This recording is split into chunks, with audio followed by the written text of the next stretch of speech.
अभी जितना मेज जो हिलाना है वो सब अभी हिला लो, बीच में मत कुछ करना। भैया अभी तो हम लोग मॉडर्न इंडिया को ही करेंगे, एक बार पूरा उसको कर लें फिर हम एंशिएंट शुरू करेंगे, ठीक है। उस दिन हम लोगों ने जो बात किया था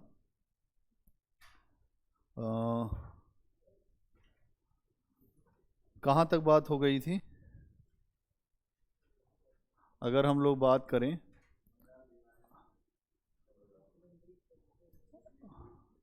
अभी इसको जब एंड करेंगे तो फिर उसके बाद एंशिएंट इंडिया से एक नया शुरू स्टार्ट करेंगे, तो वहाँ से आप लोग को एक वो रहेगा। अच्छा, मुस्लिम लीग हो गया था। अभी हम लोग ये बात कर रहे हैं कि भारत में हमने जो मॉडर्न इंडिया इन लोगों को पढ़ाया था उसमें कुछ बातें रह गई हैं, तो आपकी भी समझ बन जाएगी उससे। और फिर जब एकदम नया टॉपिक करेंगे तो फिर वहाँ से तो आप पूरा ही नया करोगे। अभी कुछ ऐसे टॉपिक्स हैं जो अभी इन लोगों के हो रहे हैं, उन्हीं में आप भी आगे कंटिन्यू करेंगे। तो हम लोग ये चर्चा कर रहे थे भारत में कि एक हमने फ्लो बनाया था, अगर आपको याद हो तो हमने ये कहा था कि आधुनिक भारत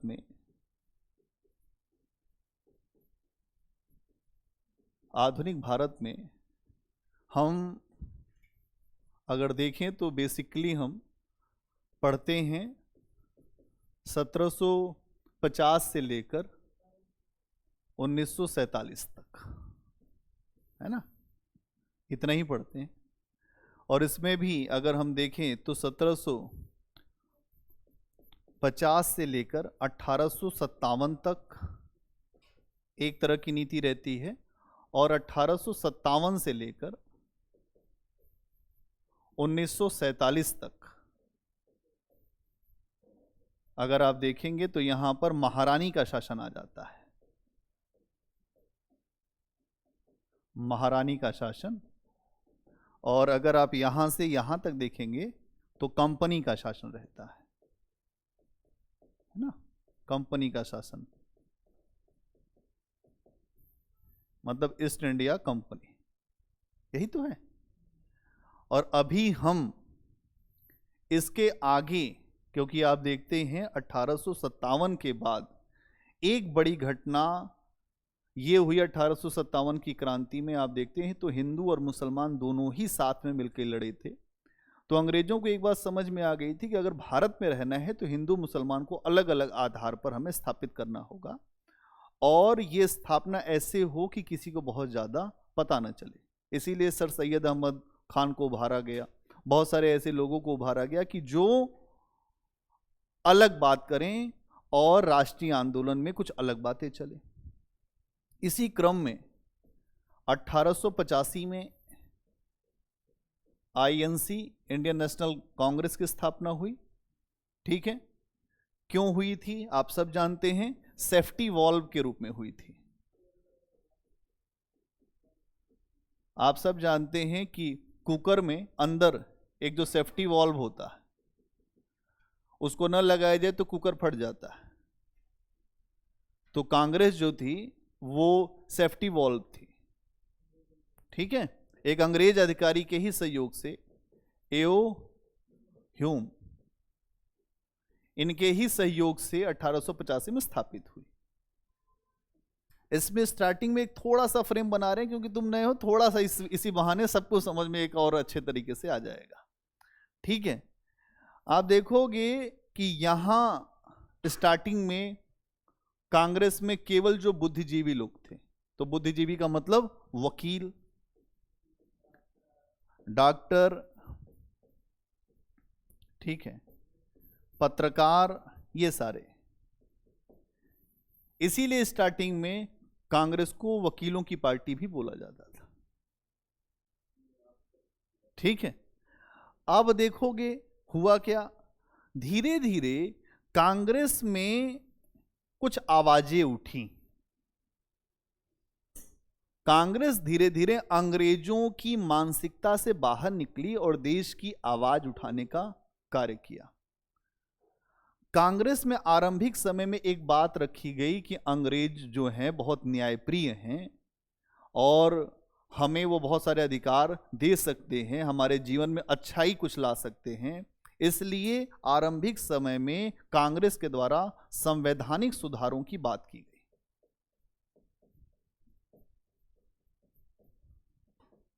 ठीक है। इसके अलावा अनुनय विनय की बात की गई कि भैया ऐसा है कि हम आपके ऊपर आश्रित हैं, और आश्रित हैं इस तो हमारे आप कल्याण के बारे में सोचिए। इस धारा को कहा गया, आरंभिक दौर की धारा को, नरमपंथी या उदारवादी। लेकिन धीरे धीरे धीरे धीरे धीरे धीरे आप 1885 से 1905 तक आते आते जो युवा वर्ग था, कौन? युवा। युवा के नाम में ही शक्ति है। जो युवा वर्ग था वो इन बातों पर बहुत विश्वास नहीं करता था। इसमें आमतौर पर जो नरमपंथी में आप देखेंगे, दादा भाई नौरोजी, ठीक है, फिरोज शाह मेहता,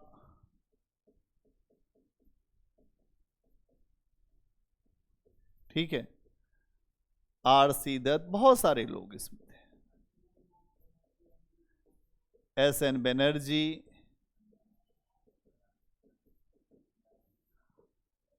महादेव गोविंद रनाडे,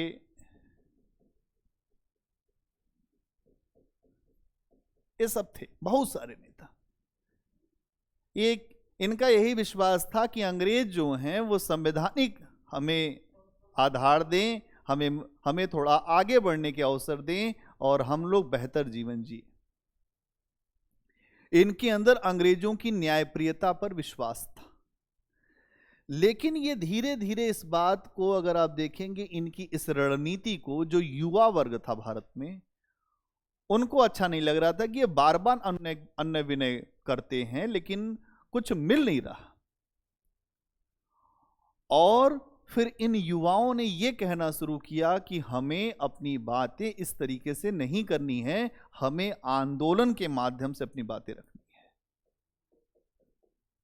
आंदोलन के माध्यम से, धरना के माध्यम से, ये सारी चीजें करनी है। ऐसे वर्ग को कहा गया गर्मपंथी, या आप कह सकते हो उग्रवादी या उग्रपंथी। नरमपंथी, उग्रपंथी। उग्र मतलब गुस्सा। क्या चल रहा है, तुम लोग मेढक की तरह से साल भर में एक बार बैठते हो, टर टर टर टर करते हो, फिर कुछ मिलता कुछ नहीं है, क्यों? क्यों ऐसा हो रहा है? तो जो उग्रपंथी हैं उस बात पर विरोध करते हैं। अब इसमें हैं बाल गंगाधर तिलक,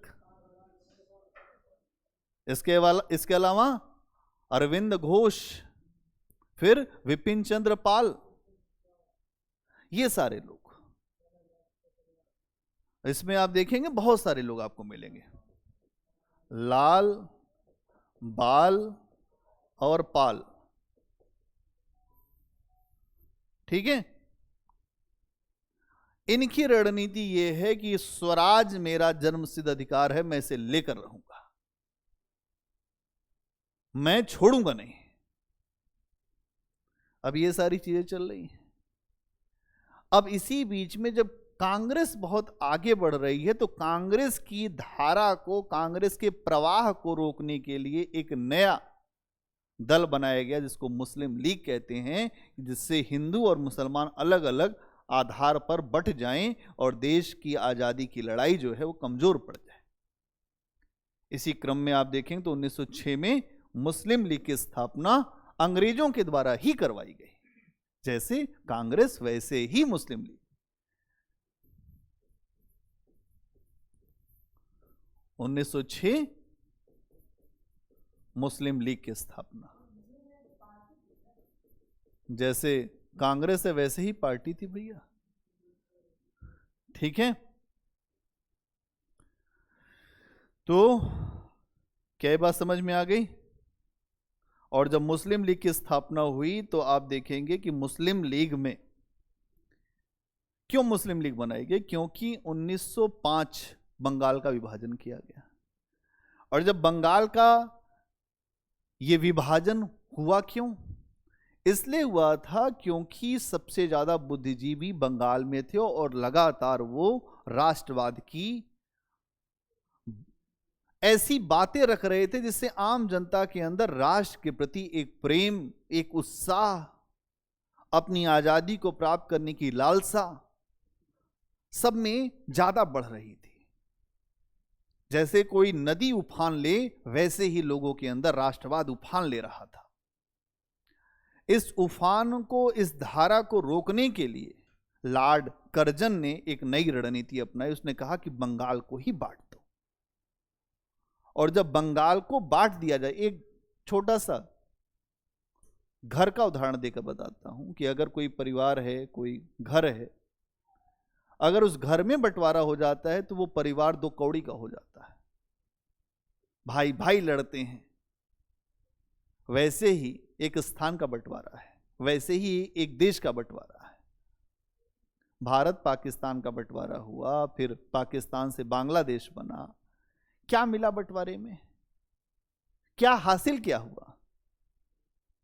पाकिस्तान में इस समय 200 जो रुपए इस समय पेट्रोल चल रहा है, इतनी तेज वहां पे अर्थव्यवस्था लड़खड़ा रही है कि क्या होगा कुछ पता ही नहीं है। अभी बीच में कई दिनों से वहां पर जो लाइट गायब हो गई थी पूरे देश में, वहां हर चीज बहुत तेजी से आगे भाग रही है और देश पीछे छूट रहा है। इसलिए कभी धर्म किसी चीज को नहीं बचाता है, वहां के लोग बचाते हैं। हाँ, जब सरकार, जिसको काम करना है वो सरकार जब अपने हितों की पूर्ति करेगी, मदान्ध हो जाएगी, तो यही होगा। वहां पे हैप्पी बर्थडे में की 47 चलता है ना? आदमी वहां का मद में अंधा है। वहां जो सरकार है वो भी उसी तरीके से चल रही है। तो जब सरकारें सही दिशा में नहीं काम करेंगी तो विकास रुक जाएगा, और जब विकास रुक जाएगा तो लोग अनुत्पादक कार्यों में लग जाएंगे, फिर देश बैठने लगेगा।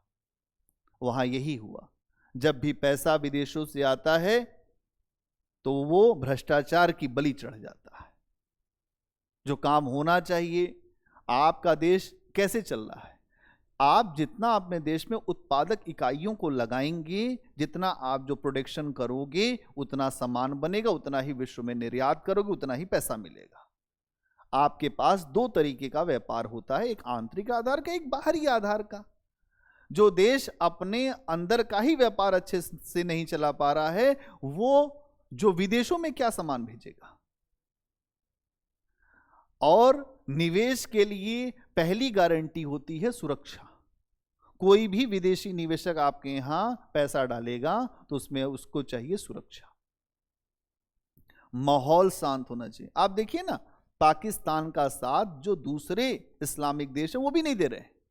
सऊदी अरब, कुवैत, यूएई कोई साथ नहीं दे रहा। कहे लड़ो अपनी लड़ाई। कोई पागल नहीं है भैया, सबको देश चलाना है अपना अपना। अपने घर में आग लगी, हम दूसरे को क्यों देखें भाई? कितने दिन तक? अगर आप देखेंगे बीच में इस्लामिक कॉरपोरेशन की एक जो मीटिंग होती है, जिसमें पाकिस्तान ने इसलिए एब्सेंट हो गया क्योंकि भारत को बुला लिया गया था। उस समय हमारी विदेश मंत्री थी सुषमा स्वराज, इसलिए एब्सेंट हो गया था। इतना विरोध।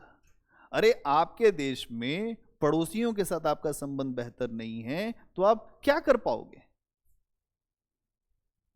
अंतर्राष्ट्रीय संबंध में एक बात कही जाती है कि हर चीज बदला जा सकता है लेकिन अपने पड़ोसी नहीं बदले जा सकते। इसलिए संबंध तो अच्छे रखने ही पड़ेंगे। आज आप कुछ सामान भारत भेजते तो आपको कुछ पैसा मिलता। इतना बड़ा ये देश है। चीन इसी से राजा हो गया और चीन की तुम्हारी मित्रता है। चीन इसी से राजा हुआ। भारत में सारा सामान चीन से आता है, इसलिए अब हमने रोक लगाई है। चीन की अर्थव्यवस्था ऊपर जा रही है, आपकी अर्थव्यवस्था इतनी नीचे क्यों जा रही है? आप कुछ नहीं कर रहे हो। आप केवल एक कार्ड खेल रहे हो कि बड़ा हमको सता रहा है भारत, इससे नहीं चलेगा काम, देश इससे नहीं चलता। देश को चलाने के लिए सोच चाहिए, तरीका चाहिए, अपने लोगों को आत्मनिर्भर बनाना पड़ेगा। इसीलिए भारत सरकार मेक इन इंडिया की बात कर रही है, startup India, make in India करना ही पड़ेगा। भ्रष्टाचार तो होते ही रहेगा, लेकिन भ्रष्टाचार इतना ना हो जाए कि देश ही बैठ जाए। भ्रष्टाचार हर देश में है, कोई ऐसा देश नहीं जहां भ्रष्टाचार नहीं है, लेकिन उसके बाद भी आपको देश चलाने के लिए करना पड़ेगा और आप लोग खुद उसमें काम करेंगे। जापान विश्व की इसलिए महाशक्ति है कि जापान का बच्चा बच्चा काम करता है। पता है आपको, जापान में अगर किसी की नौकरी नहीं मिली उसके बाद भी वहां पे हर घर में काम होता है, हर घर काम के लिए जाना जाता है। जापान ऑटोमोबाइल क्षेत्र में कार के उत्पादन में सबसे ऊपर है। यहां लोग कह रहे हैं कि कार ऐसे बनाई, वहां खोल के ही अपने आप ही देख लेते हैं कि ऐसे बनती है कार। यहां का मैकेनिकल इंजीनियर आपको मिलेगा तो वो जो पुस्तक में पढ़ा हुआ है, ये ऐसे है, ये ऐसे, ऐसा नहीं है। मॉडल ये है कि आपको दी जाए गाड़ी हाथ में, जब तक आपके मोबिल नहीं लगेगा तब तक आप क्या समझेंगे कार बनाना। यहां भारत में इसलिए भारत भी प्रैक्टिकल नॉलेज पे जा रहा है कि हमें अगर कोई चीज डेवलप करनी है तो हम प्रैक्टिकल नॉलेज पे ही जाएंगे, और अगर हम प्रैक्टिकल नॉलेज पे नहीं जा रहे हैं तो कहीं ना कहीं ये समस्या का विषय है। क्या समझ में आया? आ जाए इस पे वापस,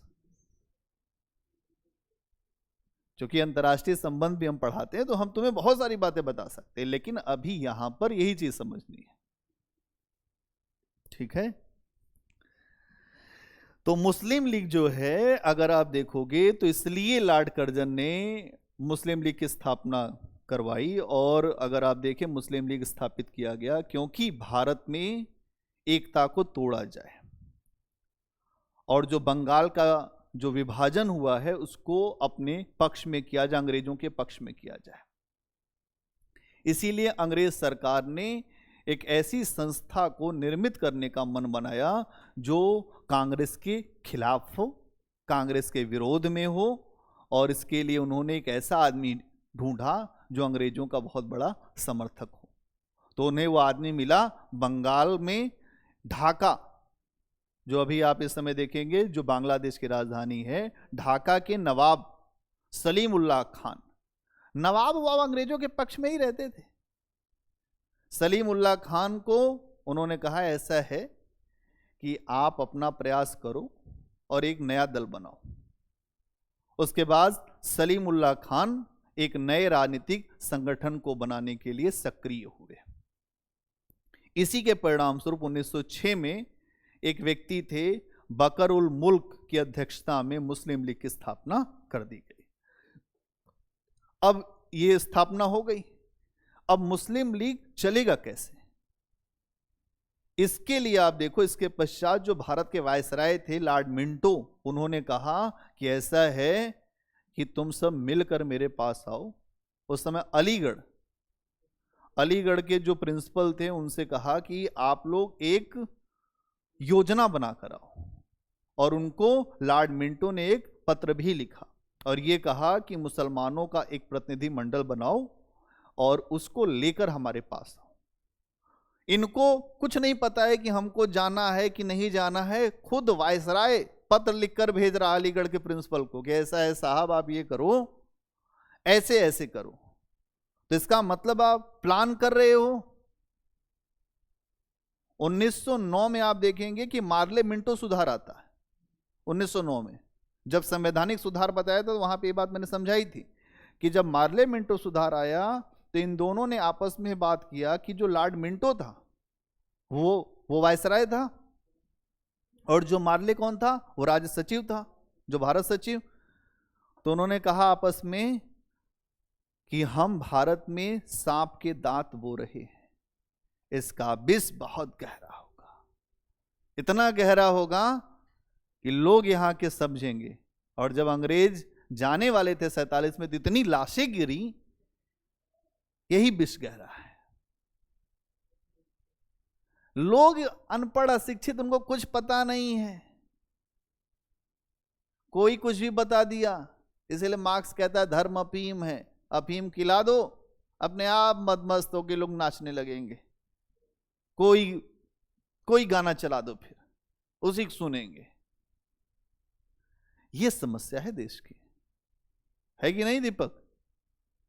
समस्या यही है देश में। इसके अलावा आप देखेंगे कि यहां जो लॉर्ड मिंटो था, उसने ये कहा कि कुछ ऐसी बातें हमारे सामने रखना जो आपके लिए अनुकूल हो। तो ये जो प्रतिनिधिमंडल 1906 में आगा खां के नेतृत्व में एक प्रतिनिधिमंडल वायसराय से मिलने गया, उसने 3 बातें रखी और यहीं से भारत के विभाजन का बीज पड़ गया। पहला, अलग से निर्वाचन क्षेत्र, जो पृथक निर्वाचन क्षेत्र। हां, मुस्लिम लीग अलग से अलग जो पृथक निर्वाचन क्षेत्र, कि मुसलमानों का अलग से निर्वाचन ही होगा जहां मुस्लिम आबादी। भैया देश में आप हैं, देश को अलग अलग कर रहे हैं। इसीलिए 1946 में मुस्लिम लीग में अगर आप देखेंगे तो सीधी कार्रवाई दिवस शुरू किया कि बांटो और छोड़ो। और मोहम्मद अली जिन्ना जब देश का बंटवारा करा ले गए तो उन्हीं के पाकिस्तान में 2 घंटे तक उनको एम्बुलेंस में छोड़े रखा मरने के लिए। वो राष्ट्रपिता हैं वहां के। आपको एक बात बताऊं कि जो इस तरह का काम करके कुछ भी बंटवारा करवाता है, उसकी मृत्यु बड़ी खतरनाक होती है। कहते हैं जो एम्बुलेंस में उनको लेकर जा रहे थे, उसका पेट्रोल ही खत्म हो गया, खड़ी रही एम्बुलेंस। राष्ट्राध्यक्ष के साथ अगर ऐसा काम करोगे तो क्या ही चलेगा देश। एक मैं आर्टिकल पढ़ रहा था, मतलब आप ये सोचिए कि कितना गलत। बीच में महात्मा गांधी इतना उत्साहित थे, उन्होंने कहा मोहम्मद अली जिन्ना को ही प्रधानमंत्री बना दो अगर देश का बंटवारा रुकता है तो। लेकिन कहे नहीं, मुझे देश का प्रधानमंत्री भी नहीं बनना है, अलग देश चाहिए। और जब अलग देश चाहिए तो समस्याएं खड़ी हुई। तो यहां आप देखेंगे कि ये समस्याएं सामने आती हैं। कांग्रेस बुद्धिजीवी, बहुत बुद्धिजीवी था भैया, वो कभी दाढ़ी नहीं रखा, हमेशा वो क्लीन शेप। सुअर का मांस कोई नहीं खाता तो वो उसको खाते थे, उनके लिए कोई उसका मतलब नहीं था। ये सब चीजें जो हैं ये अबोध लोगों के लिए, उनके लिए सब कुछ नहीं है, बड़े लोगों के लिए कभी भी नहीं रहा है। सारी, मैं एक हमेशा इस क्लास, अपनी क्लास में अक्सर एक नियम देता हूं, जो कुछ मान्यताएं हैं, परंपराएं हैं, ये ऊपर और नीचे वालों के लिए होती ही नहीं। ये केवल जो बीच वाले हैं वही झेलते रहते हैं और वही लड़ते भी हैं और वही उसमें मरते भी हैं। ऊपर वाले लोगों के लिए कोई धर्म कर्म नहीं है। और किसी धर्म, उनको अगर हो गया प्रेम तो किसी शादी कर लें, आज के समय में भी करते ही हैं, आप देख लो। कोई है बोलने वाला उनको? अभी कोई जो बीच में कर ले तो उसकी गर्दन उतार लेंगे, है ही है। तो समस्या समाज में इस बात की है। अभी रुको, दूसरा पॉइंट क्या है इसमें, कि विधानमंडल में मुसलमानों को जनसंख्या के अनुपात में स्थान दिया जाए, कि जो विधानमंडल है, विधानमंडल में मुसलमानों को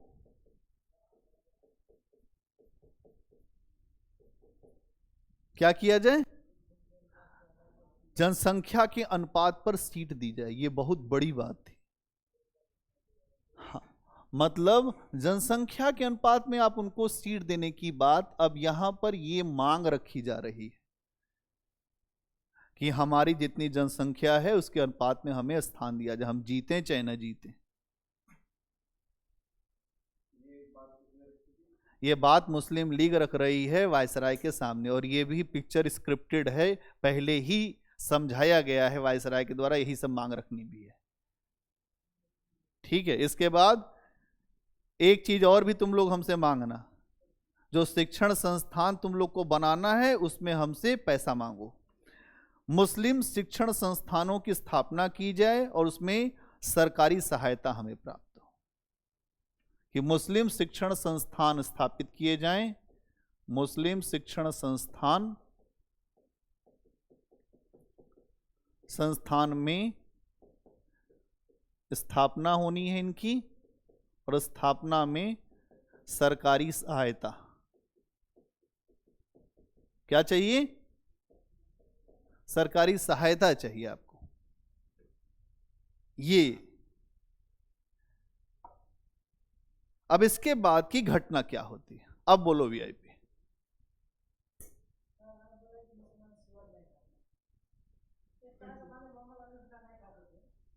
प्रश्न पे आओ, मूल पे जितना हमें इतना वो मत बताओ। हाँ बताओ सीधे। भैया ये हमने पुस्तक में पढ़ा है, भगवान जाने उसमें और क्या था। हाँ आगे बताओ। लेकिन इस्लाम में वर्जित है। हाँ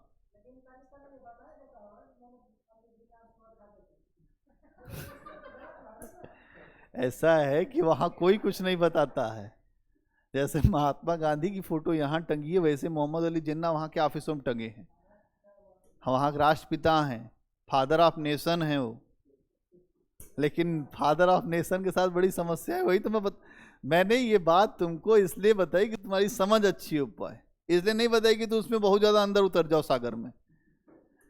हम ये कहना चाह रहे हैं कि जो बहुत बड़े स्तर पे लोग होते हैं उनके लिए कोई परंपरा, कोई भी धर्म और कोई चीजें नहीं मान्यता रखती। आप देखो उठा के अतीत में और अभी वर्तमान में भी देख लो। आप उठा के देखो, जो ऋतिक रोशन की शादी किससे हुई? जो सुजैन से, फिर उससे तलाक हो गया। आप ऐसे ही उठा के देख लो ना। बड़े आदमी के लिए कोई समस्या नहीं, उनको कोई दोष लगते ही नहीं है। बड़े आदमी के लिए कोई दोष होता ही नहीं है, सारा दोष बीच वालों के लिए है, सारा पाप उन्हीं को लगता है। बड़े आदमी किसी को छू लेते हैं तो वो सब पवित्र हो जाता है, अच्छा करे बुरा करें चाहे जो करे। अभी मैं आपको बताऊंगा कि जब देश का विभाजन हुआ था तो समस्याएं क्या हुई। सभी आदमी अपने अपने हितों से संचालित थे, इसीलिए देश को बांटा था। गरीब आदमी को इसलिए मार दिया गया कि गरीब आदमी अपनी मातृभूमि से जुड़ा हुआ था, जिसकी जो जगह थी वो छोड़ के जाना नहीं चाहता था। और जब जगह नहीं छोड़ के आप जाओगे तो क्या आपको कोई उस स्थान पर रहने देगा? क्या?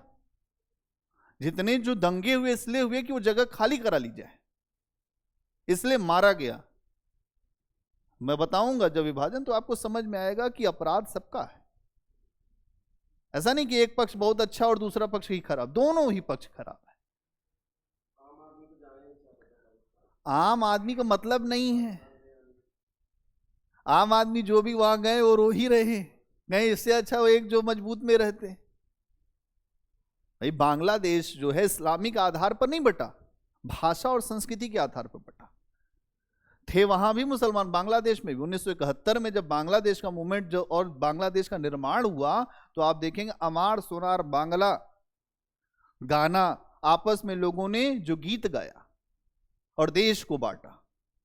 बंगाली बोलने वाले लोग हैं, वो बंगाल से ज्यादा नजदीक हैं, आप उनको वहां से जोड़ के रखे हैं। वहां आपके यहां बोली जाती है जो सिंधी भाषा, भाषा से भी अलगाव है, इसीलिए एक देश बन गया।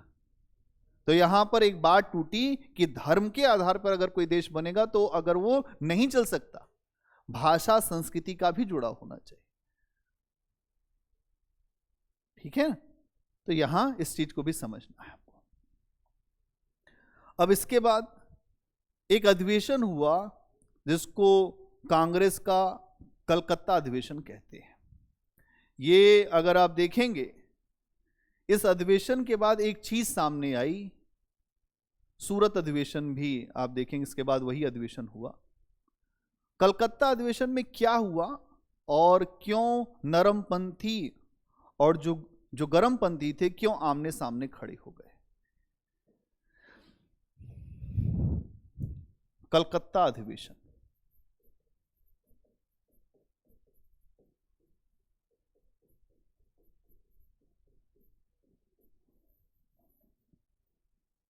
कलकत्ता अधिवेशन क्या है और इसमें अगर आप देखें तो आपको दिखाई देगा कि 1905 में जब बंगाल का विभाजन हुआ तो दो मुद्दे खड़े हुए थे, स्वदेशी और बहिष्कार। क्या याद है?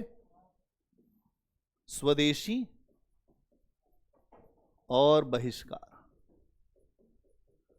यह मुद्दा इतना बढ़ा था कि इस मुद्दे को लेकर नरमपंथी ये कहते थे कि ये मामला केवल जो है बंगाल तक सीमित रहे। कहां तक सीमित रहे?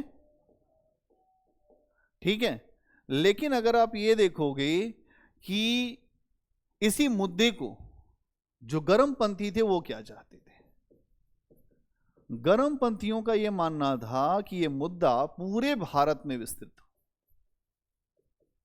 पूरे भारत में फैल जाए।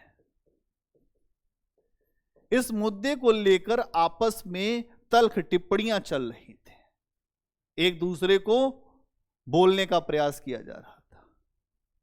गर्मपंथी और नरमपंथी आपस में संघर्षरत थे और इनके जो मतभेद हैं, जो इनकी समस्याएं हैं, वो खुलकर सामने आ रही थी। ठीक है, और ये समस्याएं इतनी ज्यादा बढ़ गई कि आगे चल के इतनी समस्याएं खड़ी हुई कि इनके बीच में बंटवारा हो गया। कांग्रेस दो हिस्सों में टूट गई। जो कांग्रेस 1885 में बनी और धीरे धीरे जो आजादी की लड़ाई के लिए सक्रिय हो रही थी, वो कांग्रेस ओल्ड बनाम यूथ, मतलब एक तरफ जो हैं, अगर आप देखेंगे ये जो नरमपंथी है ओल्ड लोग हैं, और अगर आप देखेंगे तो ये यूथ है। इनके बीच में विभाजन आमतौर पे होता ही है। जो युवा व्यक्ति है वो अपनी पीढ़ी से जो वृद्ध लोग हैं, जो पिता हैं, उनकी बात आमतौर पर कम सुनता है। यहां पर भी यही हुआ। नरमपंथियों की पूरी इच्छा थी कि ऐसा है कि अभी पूरा आंदोलन मैच्योर नहीं हुआ है, अभी इस मुद्दे को बंगाल तक सीमित रखो। स्वदेशी बहिष्कार क्या है? स्वदेशी का मतलब क्या होता है बताना? अपने देश की वस्तुओं को अपनाना, अपने देश की वस्तुओं के उत्पादन को सक्रिय करना, अपने देश की वस्तुओं के प्रति एक जागृति रखना, अपने देश की वस्तुओं को ही आगे लेकर बढ़ना, एक प्रोत्साहन देना। और जब प्रोत्साहन देने की हम बात करते हैं तो चीजें बढ़ती हैं, और जब हम प्रोत्साहन नहीं देते हैं तो वो चीजें बढ़ नहीं पाती हैं। यहां अपने देश को बेहतर करने का प्रयास है, और जब बेहतर करने का हम प्रयास करते हैं तो हम बात करते हैं स्वदेशी की। आज भारत क्या कर रहा है? स्वदेशी की ही तो बात कर रहे हैं। जब हम ये कहते हैं लोकल को वोकल दो, लोकल चीजों को आवाज दो, सरकार ये क्या कह रही है? मेक इन इंडिया, अपनी चीजें बनाओ। क्यों? क्योंकि हम दूसरे पर निर्भर कम हो, और जब हम निर्भर कम होंगे तो हमारी अर्थव्यवस्था अपने आप सक्षम होगी, और जब अर्थव्यवस्था सक्षम होगी तो हम चीजों को बेहतर कर पाएंगे। और अर्थव्यवस्था में अगर सक्षमता नहीं होगी तो क्या हम अपनी चीजों को अच्छा कर पाएंगे? क्या ये है स्वदेशी। और क्या है? बहिष्कार। क्या है बहिष्कार? क्या होता है बताओ? मतलब आप ये देखो कि अभी आपने हाल फिलहाल के उदाहरण से समझाते हैं, हमारा और चीन का संघर्ष खड़ा हुआ, हमारे सैनिकों को जो मार दिया चीनी सैनिकों ने। हमने क्या किया? चीन हमसे बहुत हर तरह से शत्रुता रखता है, लेकिन व्यापार में शत्रुता नहीं रखता। चाहता है कि भारत विश्व का सबसे बड़ा बाजार है, इतना बड़ा बाजार कि पूरी दुनिया आकर्षित है भारत के बाजार को देखकर, लालायित है यहां पर व्यापार करने के लिए। और चीन भी लालायित है, और बहुत बड़ा एक व्यापार होता है, कई $100 बिलियन का व्यापार है भारत और चीन का। लेकिन हमने क्या किया? हमने उसी व्यापार के ऊपर रोक लगा दिया। हमने कहा कि चीन के ये उत्पाद हम नहीं लेंगे, इतने ऐप हम यहां पर बैन कर रहे हैं, उनको रोक रहे हैं। क्यों? क्योंकि हम चाहते हैं कि हमारे ऊपर अगर आप आंख दिखा रहे हो तो हम आपके सामान को भी नहीं लेंगे। चीनी वस्तुओं को हमने आग लगा दिया, उनकी होली जलाई, और जब होली जलाई तो चीन में असर हुआ कि ऐसा है, लड़ाई मत छेड़ देना, नहीं तो सब कुछ तबाह हो जाएगा। आज अगर किसी देश की अर्थव्यवस्था तबाह हो जाए तो देश तबाह हो जाएगा। और मैंने आपको बताया पाकिस्तान के साथ यही मामला है। उसका सबसे बड़ा जो प्रतिस्पर्धी कौन है? भारत। वो संघर्ष करता है भारत के साथ। भारत बहुत अलग लेवल पे है। आप अपना जो विदेशी कोष देखोगे तो वो भी बहुत अच्छी स्थिति में है कि नहीं? पहले के समय आप देखोगे तो $350 बिलियन के आसपास रहता है। इस समय आप देखो लगभग $700 बिलियन के पास आप चले गए। तो ये आधार आपका मजबूत आधार है। आप एक विश्व की बड़ी अर्थव्यवस्था है, 5वें नंबर की अर्थव्यवस्था आप जो हैं उसके लिए आगे बढ़ रहे हैं। 3रे नंबर की क्रय शक्ति की क्षमता की अर्थव्यवस्था है। तो भारत को अगर आप देखोगे तो बड़े स्तर पे आपको समझना पड़ेगा कि भारत भारत क्यों है, भारत के पीछे की संभावनाएं क्यों है। अगर इस संभावना को अगर आप देख पाए तो आप चीजों को अच्छा से कर पाओगे। यहां इसी बात को हम देख रहे हैं कि जब भारत में आजादी की लड़ाई शुरू हुई और 1905 में बंगाल का विभाजन किया गया, तो अंग्रेजों ने इसलिए किया क्योंकि देश में एकजुटता जो है उसको तोड़ दिया जाए। आप एक साथ रहोगे तो आपकी बात सबको सुननी पड़ेगी, और अगर आपको अलग अलग हिस्सों में कर दिया जाए तो आपकी बात कोई नहीं सुनेगा। इसीलिए बंगाल का विभाजन किया गया। बंगाल का विभाजन 1905 में लॉर्ड कर्जन ने किया, इसलिए क्योंकि बंगाल से ही सारी आवाज उठ रही थी। और वहीं फिर जब विभाजन हुआ तो रविन्द्रनाथ टैगोर ने कहा कि हम इस दिवस को रक्षाबंधन दिवस के रूप में मनाएंगे, हम इस दिवस को आपस में मेल जोल के रूप में मनाएंगे, कि हम अलग नहीं होंगे। राखी बांधी गई एक दूसरे को, और यह कहा गया कि ठीक है अंग्रेजों ने हमारे इस हिस्से को बांट दिया लेकिन हम अलग नहीं होंगे। और फिर वहीं से मुद्दा खड़ा हुआ स्वदेशी और बहिष्कार का, और यही मुद्दा आगे चलकर महात्मा गांधी के आने के बाद भी बहुत सक्रिय होगा।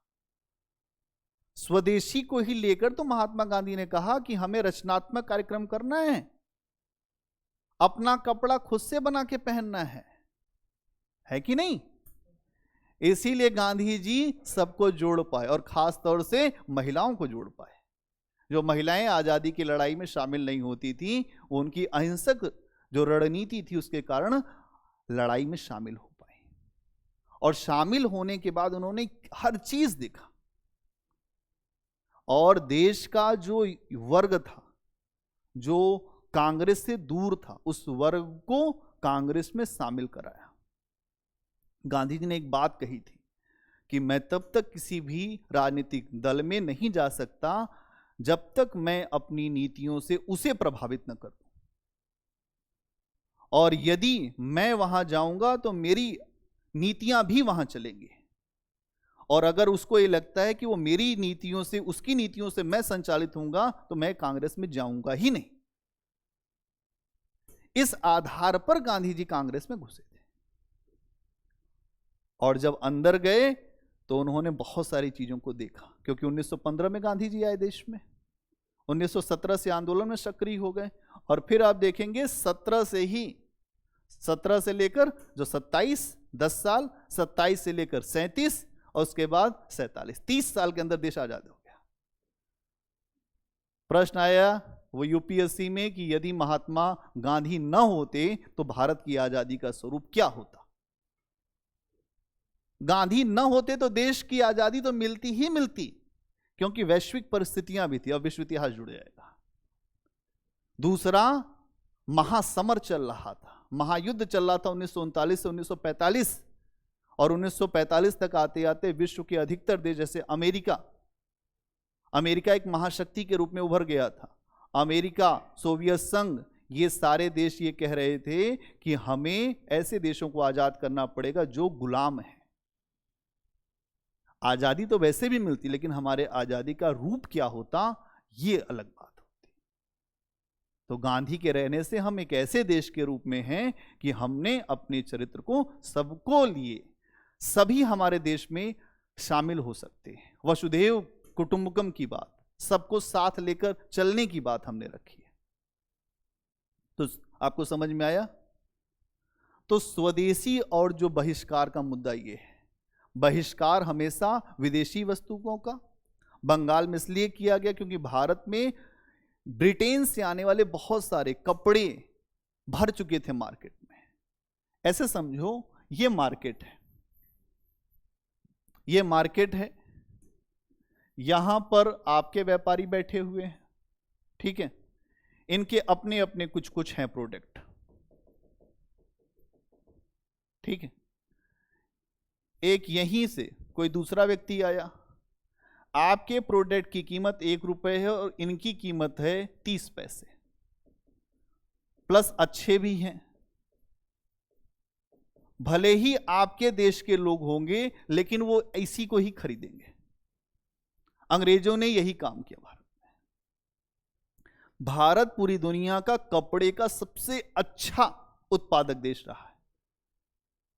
भारत के कपड़े इतने अच्छे थे कि प्लिनी, अब देखो एंशिएंट में चल रहे हैं, प्लिनी जैसा इतिहासकार रोम में बैठा है, वो कहता है मैं रो रहा हूं। तो लोगों ने पूछा क्यों रोते हो भाई तुम?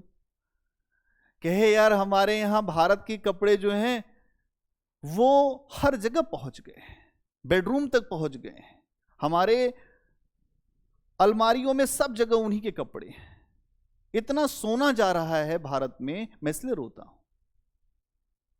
भारत के कपड़े इतने अच्छे थे कि एक अंगूठी से आप उसको निकाल सकते हैं, इतने बढ़िया कपड़े। इसीलिए अंग्रेजों ने यहां पे अंगूठे कटवा लिए, जो बुनकर थे उनके अंगूठे कटवा लिए, अच्छे कपड़े बनाने वाले के अंगूठे कटवा लिए। उसको कहते हैं ददनी प्रथा। पेशगी में आपको पैसा दिया, इतना ही कपड़ा बनाओगे, इससे ज्यादा बनाओगे तो फिर तुम्हारी गर्दन उतार लेंगे। इस तरीके से उन्होंने भारत के मार्केट को खा लिया और फिर एक अपना मार्केट खड़ा किया। और सारा पैसा अगर भारत के व्यापारियों को मिलता तो भारत में ही तो पैसा खर्च होता। मेरे इस बात को समझो, अगर पैसा भारत के लोगों को मिलता तो भारत में ही खर्च होता, यहां की अर्थव्यवस्था जो है वो मजबूत होती। लेकिन ये पैसा इधर चला गया, और जब इधर चला गया तो ये पैसा सीधे ब्रिटेन निकल गया। इसको कहते हैं धन निष्कासन, ड्रेन ऑफ वेल्थ।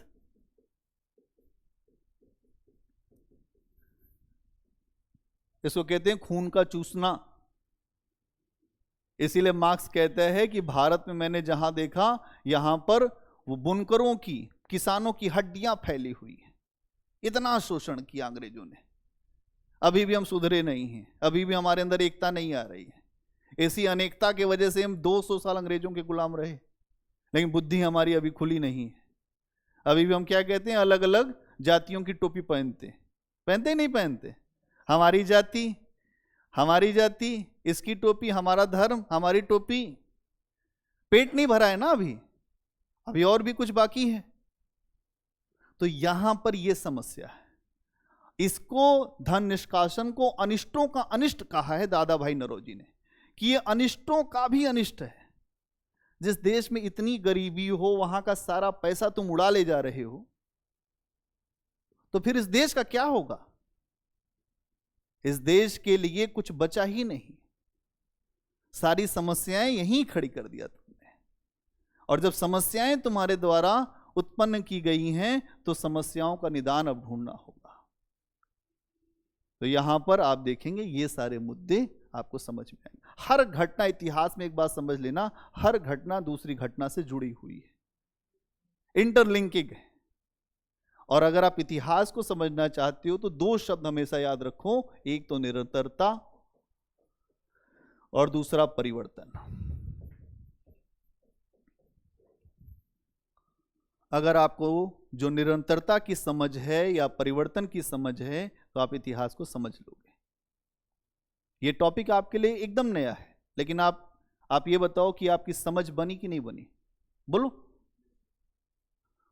कभी भी नहीं पढ़ा होगा तब भी समझ बन जाएगी। पढ़ के आओगे थोड़ा तो इतनी अच्छी समझ बन जाएगी कि आंसर लिखने की स्थिति में चले जाओगे। लेकिन अब एकदम नहीं पढ़ोगे तो फिर तो भाई कुछ नहीं हो सकता। अगर आप ये सोचो कि आपको आईएएस बनना है तो आपको पढ़ना तो पड़ेगा ही, बिना पढ़े कुछ नहीं होगा। अगर आप चाहते हो कि देवासुर संग्राम में आप विजयी हो तो आपको भी हड्डियों का एक वज्र तैयार करना पड़ेगा। हड्डियों के वज्र का मतलब यह है कि अपने आप को तपाना पड़ेगा, पढ़ना पड़ेगा।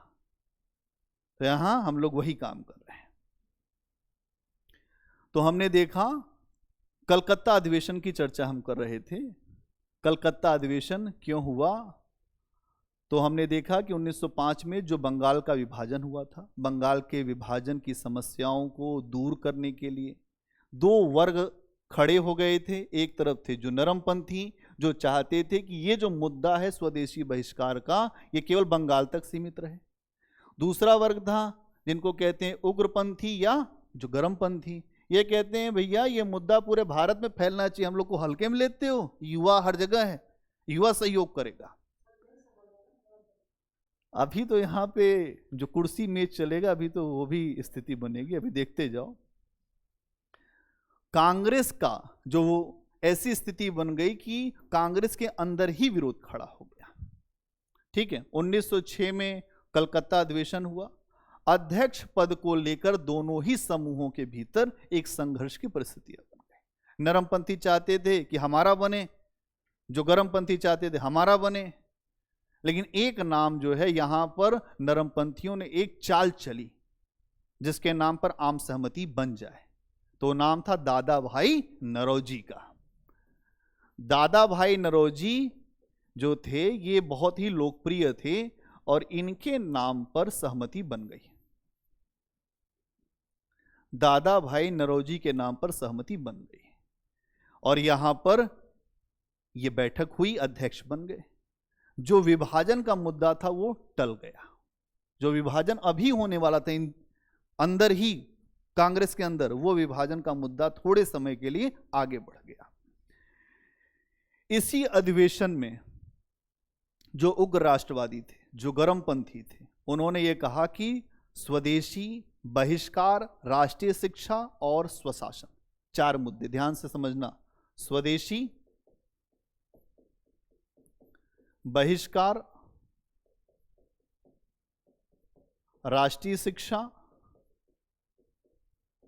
ठीक है, और स्वशासन। ये चार मुद्दे जो हैं ये गर्मपंथियों के मुद्दे थे। इनको आधार बनाया गया कांग्रेस का। प्रस्ताव पारित करना पड़ा, भले ही नरमपंथी अध्यक्ष बनाया लेकिन प्रस्ताव इनके पास करने पड़े। इसका मतलब यह है समूह बढ़ रहा था गर्मपंथियों का। मैंने आपको बताया कि नरमपंथी हमेशा यही कहते थे देश को आजादी मिलेगी, अंग्रेज बहुत अच्छे हैं, कितने अच्छे लोग हैं, हमको सभ्य बनाने के लिए। अंग्रेज भी कहते थे हाँ तुम सही कह रहे हो, पर तुम्हें सब बनाने ही आए हैं, तुम लोग एकदम जंगली टाइप के लोग हो। तो इनका यही विश्वास था कि अंग्रेज सही हैं, ये न्यायपरक हैं, न्याय देंगे ही देंगे। लेकिन थोड़े ही समय के बाद ये बात समझ में आई कि अंग्रेज न्याय नहीं देंगे। तो जो गर्मपंथी थे उन्होंने कहा ऐसा है चाचा जी, आपके किए तो अब कुछ नहीं होगा, अब हमारी बात चलेगी, हम करेंगे आंदोलन, हम करेंगे कि भाई हमारी बातें आप सुनो। तो धीरे धीरे इन्होंने अपनी बातों को रखना शुरू किया। तो गर्मपंथियों में अगर आप देखेंगे तो अपनी आवाज उठाया। अगर आप ये देखते हो तो तिलक क्या कहते हैं कि स्वराज मेरा जन्मसिद्ध अधिकार है, मैं इसे लेकर रहूंगा। क्यों कहते हैं? वो लोगों को प्रेरित करते हैं कि स्वराज मेरा अधिकार है स्वशासन लेने का, इससे नीचे तो मैं कोई बात ही नहीं करता। लेकिन यहां जो ऊपर के लोग थे, जो नरमपंथी थे, उनके पास इतनी क्षमता नहीं थी वो अंग्रेजों में ऊंची आवाज में इतनी ज्यादा बात करें। इसीलिए आगे चलकर विचारों को लेकर संघर्ष हुआ और यह संघर्ष बढ़ता चला गया और संघर्ष इतना ज्यादा बढ़ा कि कांग्रेस का विभाजन भी हुआ।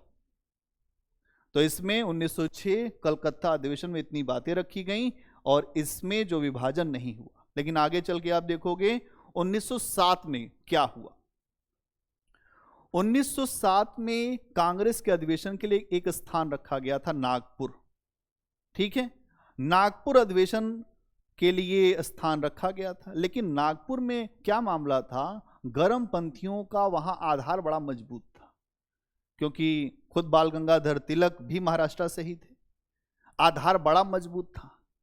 नरमपंथी जानते थे कि अगर नागपुर में अधिवेशन हुआ तो मामला बिगड़ जाएगा, कुछ ऐसा करो कि अधिवेशन नागपुर में ना हो, नागपुर में अधिवेशन होना ही नहीं चाहिए। तो उन्होंने अधिवेशन, अगर आप देखेंगे, इस अधिवेशन को नरमपंथियों ने सूरत में करवा दिया। अब जैसे ही सूरत में करवाया, गरमपंथी आग बबूला हो गए। इतनी हिम्मत, स्थान परिवर्तन करा दिया अगर हमारे आधार को देखकर।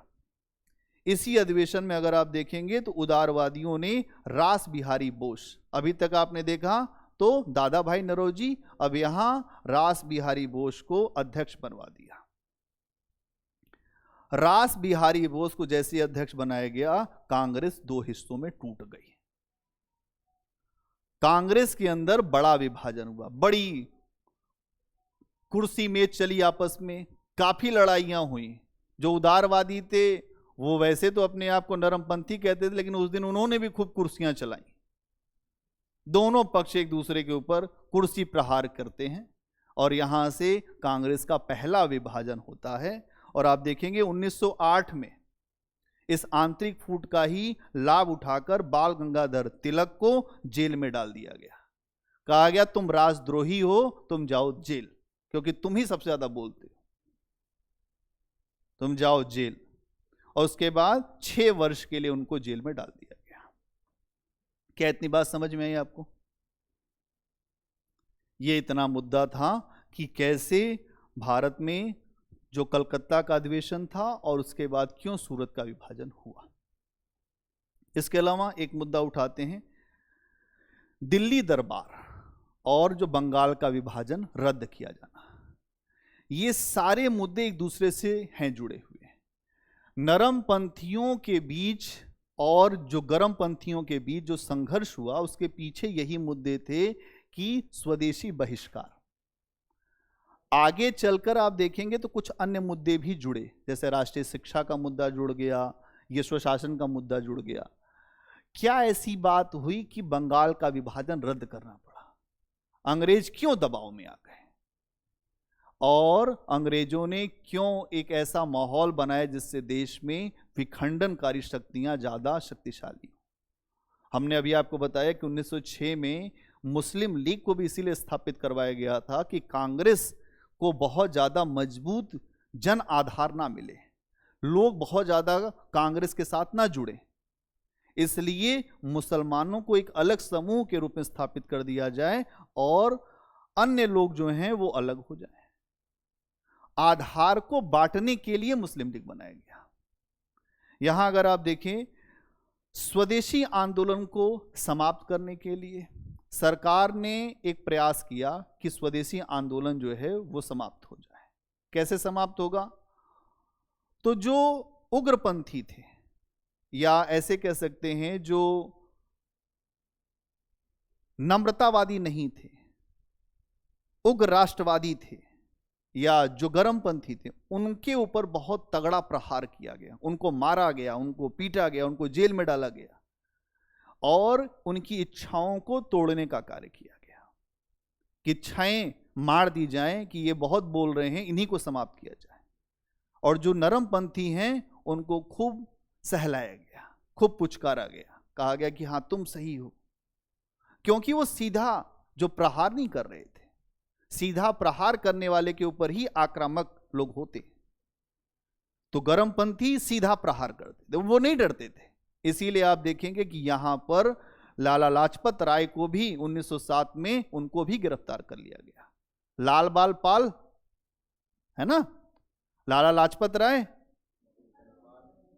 और जो विपिन चंद्र पाल, इनको भी गिरफ्तार कर लिया गया। एक तरफ अभी आपने देखा कि बाल गंगाधर तिलक जेल, फिर इनको भी जेल, और यह कहा गया कि तुम यहां रहोगे नहीं, तुम जाओ मांडले जेल बर्मा में, म्यांमार, तुम मांडले जेल में जाओ।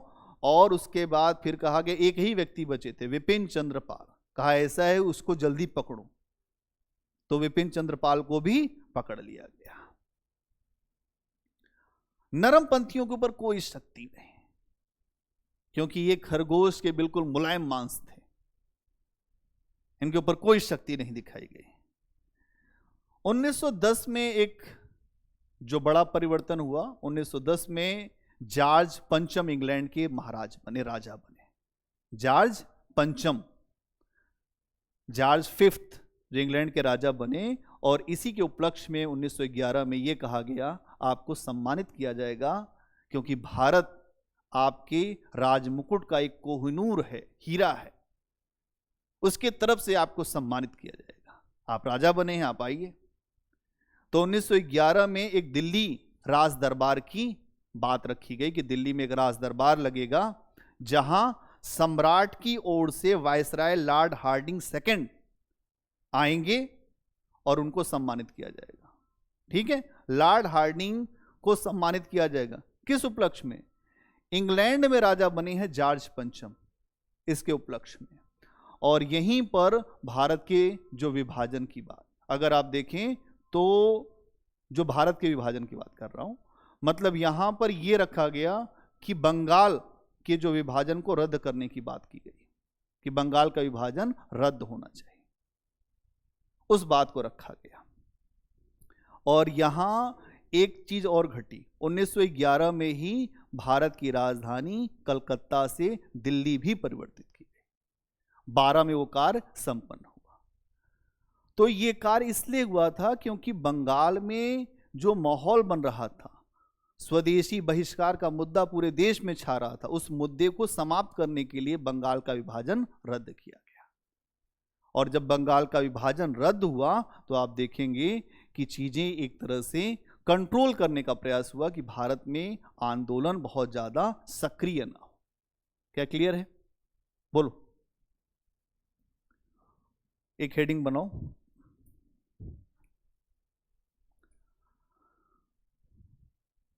कांग्रेस का कलकत्ता अधिवेशन, कांग्रेस का कलकत्ता अधिवेशन।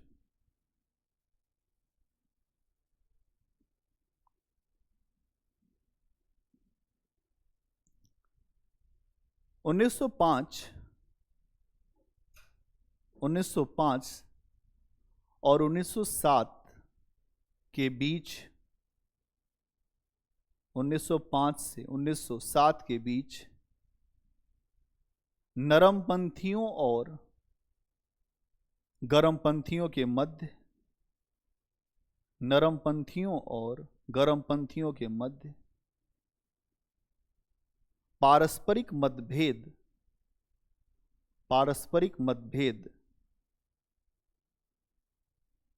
खुलकर सामने आने लगे थे, खुलकर सामने आने लगे थे। जहां गरमपंथी स्वदेशी और बहिष्कार के मुद्दे को, जहां गरमपंथी स्वदेशी और बहिष्कार के मुद्दे को पूरे देश में फैलाना चाहते थे, वहीं नरमपंथी पूरे देश में फैलाना चाहते थे, वहीं नरमपंथी इस आंदोलन को बंगाल तक सीमित रखना चाहते थे, बंगाल तक सीमित रखना चाहते थे।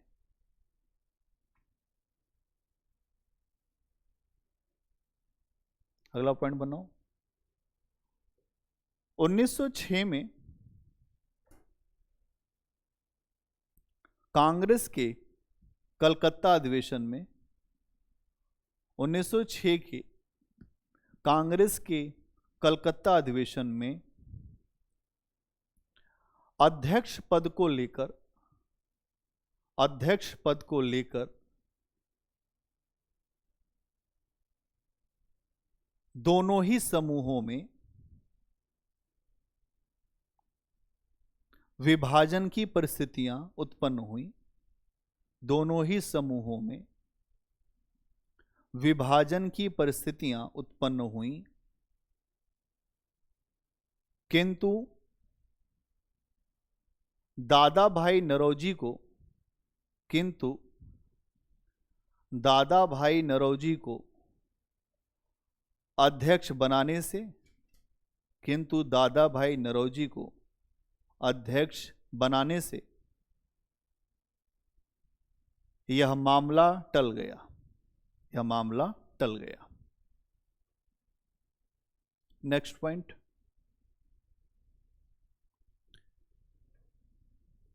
इस अधिवेशन में, कलकत्ता अधिवेशन की बात हो रही, इस अधिवेशन में गर्मपंथियों ने, इस अधिवेशन में गर्मपंथियों ने स्वदेशी बहिष्कार, स्वदेशी बहिष्कार, राष्ट्रीय शिक्षा एवं स्वशासन से जुड़े, एवं स्वशासन से जुड़े 4 प्रस्ताव पास किए, 4 प्रस्ताव पास किए, से जुड़े 4 प्रस्ताव पास किए।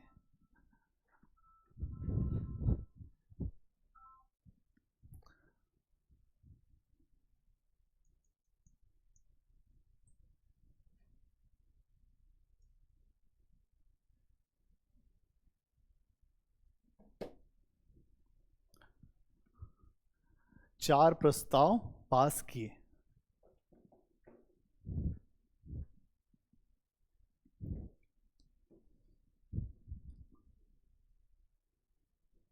तथा पहली बार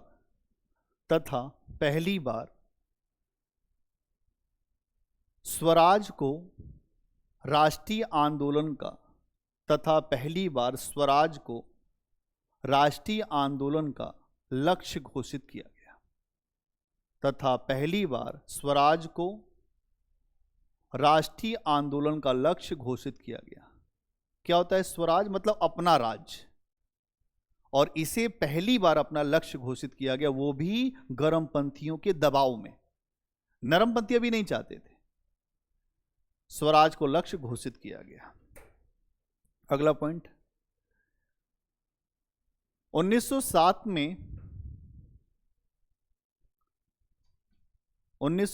में कांग्रेस के अधिवेशन के लिए, 1907 में कांग्रेस के अधिवेशन के लिए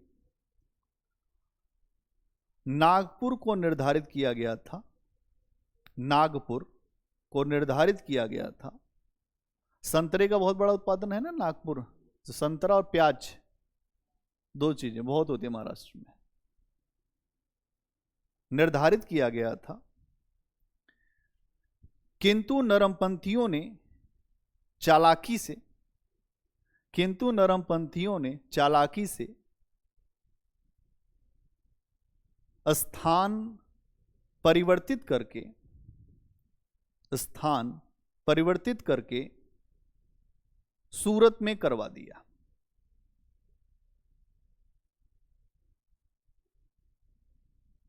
तथा कूटनीतिक चाल के तहत, तथा कूटनीतिक चाल के तहत रास बिहारी बोस को, रास बिहारी बोस, रास बिहारी बोस को कांग्रेस का अध्यक्ष बनवा दिया। कांग्रेस का अध्यक्ष रास बिहारी बोस को कांग्रेस का अध्यक्ष बनवा दिया। परिणाम स्वरूप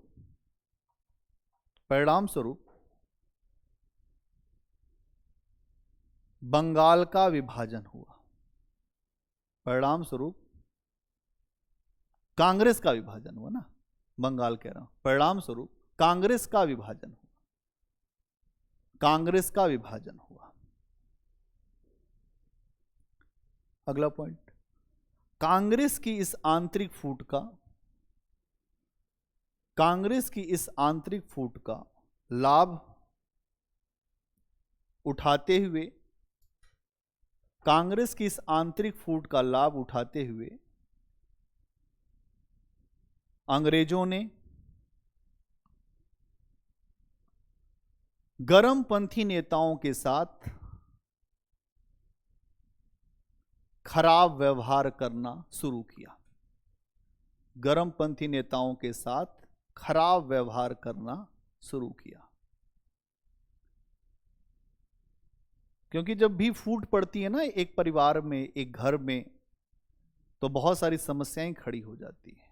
यहां कांग्रेस में अलगाव जब हुआ तो अलगाव के बाद स्थितियां, मतलब अंग्रेज ऐसा प्रयास कर रहे थे कि नरमपंथियों को तो अपने पक्ष में रखा जाए, लेकिन जो हमारा खुल के विरोध कर रहे हैं उनको दबा दिया जाए कि वो हमारी बातें फिर से हमारा विरोध ना कर पाए, है ना। अगला पॉइंट लिखो।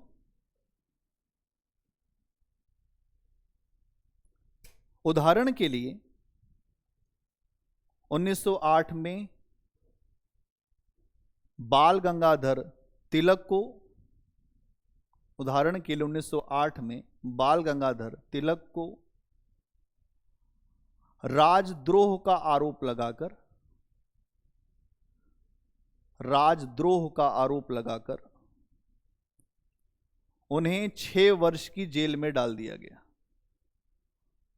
राजद्रोह का आरोप लगाकर 6 वर्ष की जेल, 6 वर्ष की जेल की सजा दी गई।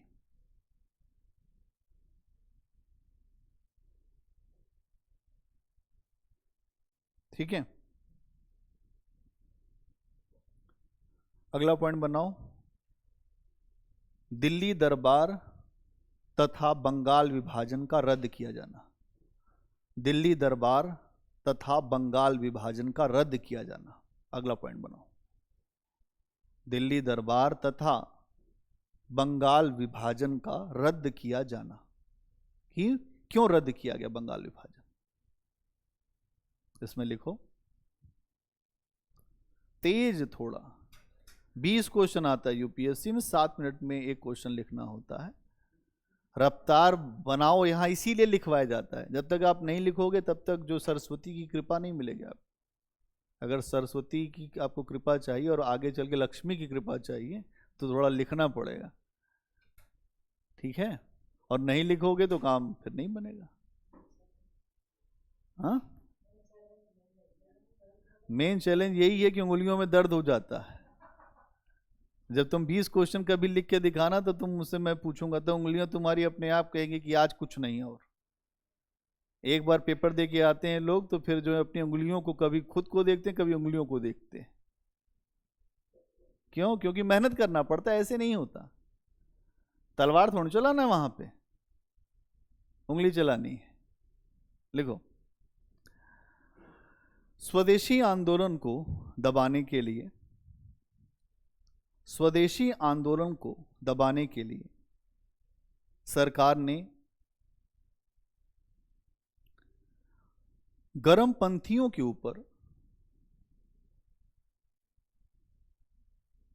स्वदेशी आंदोलन को दबाने के लिए सरकार ने गर्मपंथियों के ऊपर कठोर प्रहार किए, कठोर प्रहार किए। जैसे लाला लाजपत राय को भी, जैसे लाला लाजपत राय को भी गिरफ्तार कर लिया गया, लाला लाजपत राय को भी गिरफ्तार कर लिया गया और उन्हें मांडले जेल भेज दिया गया। मांडले बर्मा में है, आज का म्यांमार। मांडले जेल भेज दिया गया और विपिन चंद्रपाल को भी गिरफ्तार कर लिया गया, और विपिन चंद्रपाल को भी गिरफ्तार कर लिया गया। Next point. अंग्रेजों ने, अगला पॉइंट बनाओ। अंग्रेजों ने नरमपंथियों पर शक्ति का प्रयोग नहीं किया। यह अच्छा तरीका था कि तुम हमारी बात सुनोगे तो हम तुम्हें कुछ नहीं बोलेंगे, और जहां इधर उधर करोगे तो फिर सोच लो। अभी देखो उनको जेल भेजा है ना, फिर तुम लोग इधर उधर करोगे तो जेल ही भेजेंगे, कोई रास्ता है नहीं अपने पास।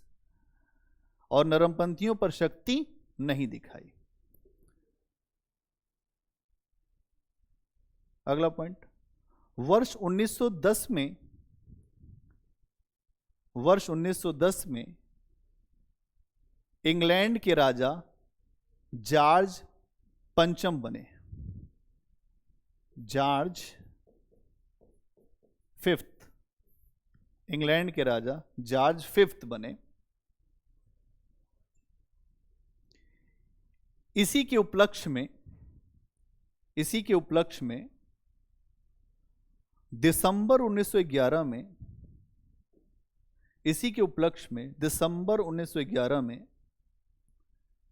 दिल्ली में एक राज दरबार का दिसंबर 1911 में दिल्ली में एक राज दरबार का आयोजन किया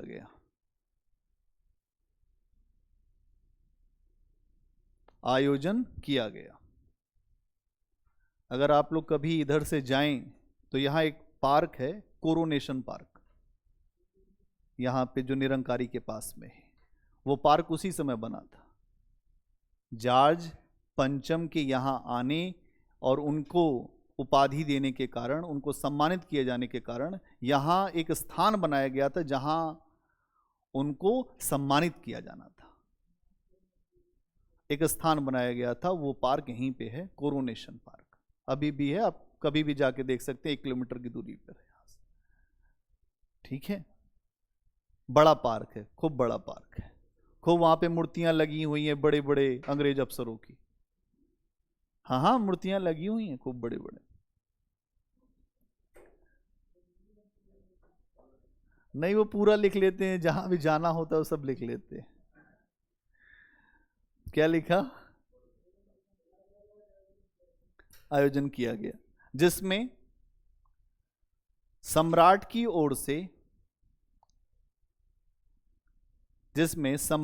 ओर से लॉर्ड हार्डिंग, ये वायसराय था भारत का, लॉर्ड हार्डिंग,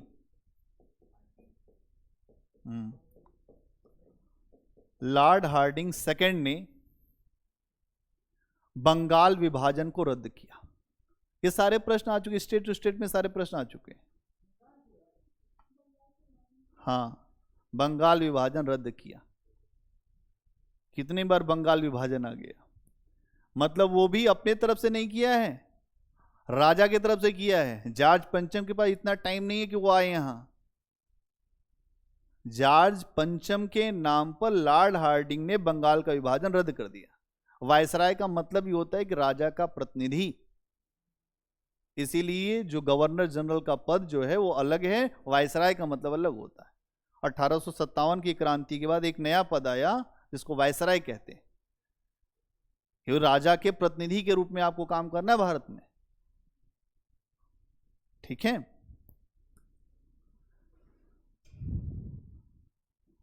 अगला पॉइंट बनाओ। 1911 में ही भारत की राजधानी 1911 में ही भारत की राजधानी कलकत्ता से हटाकर दिल्ली बनाने की घोषणा की गई।